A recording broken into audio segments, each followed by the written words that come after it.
Bonjour. L'attaque au cocktail Molotov d'un bus de transport en commun à Yarar, un quartier de la commune d'Anne Bel-Air, dans la banlieue de Dakar, et d'autres sujets relatifs au Conseil présidentiel sénégalo-gambien et la vague d'arrestations des responsables du parti Pastef les Patriotes sont des sujets les plus en vue dans la presse quotidienne reçue ce mercredi à l'agence de presse sénégalaise. L'horreur s'exclame en une au sujet de l'attaque du bus Besbi le jour qui écrit que l'acte est inhabituel au Sénégal, il est cruel.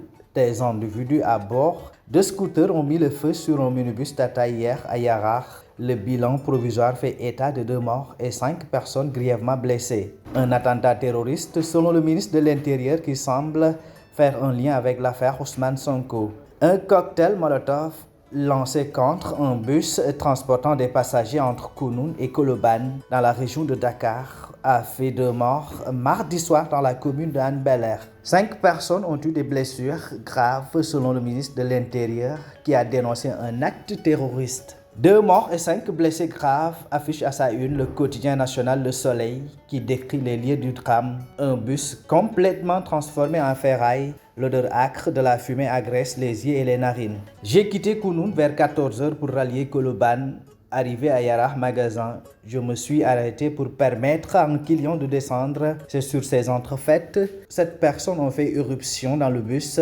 explique le chauffeur du minibus dont les témoignages ont été recueillis par le journal.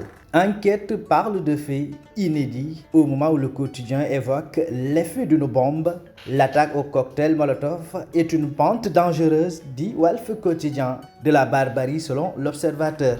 Les quotidiens ont également mis en exergue les retombées de la 3e session du Conseil présidentiel sénégalo-gambien tenu à Banjul, dans la capitale gambienne, en présence de Macky Sall et de son homologue gambien Adama Barrow. Barrow déroule le tapis rouge à Macky Sall, affiche l'As quotidien qui souligne que les questions abordées au cours de cet important rendez-vous ont tourné autour de la défense, de la sécurité ou encore de la gestion des frontières. En marge de ce conseil présidentiel, Adama Barrow et Macky Sall ont inauguré l'école sénégalaise Tobago Road de Banjul, rapporte Source A. Libération s'intéresse à la vague d'arrestations des responsables du parti Pastef au lendemain de l'emprisonnement de son leader Ousmane Sonko et de la dissolution de cette formation politique.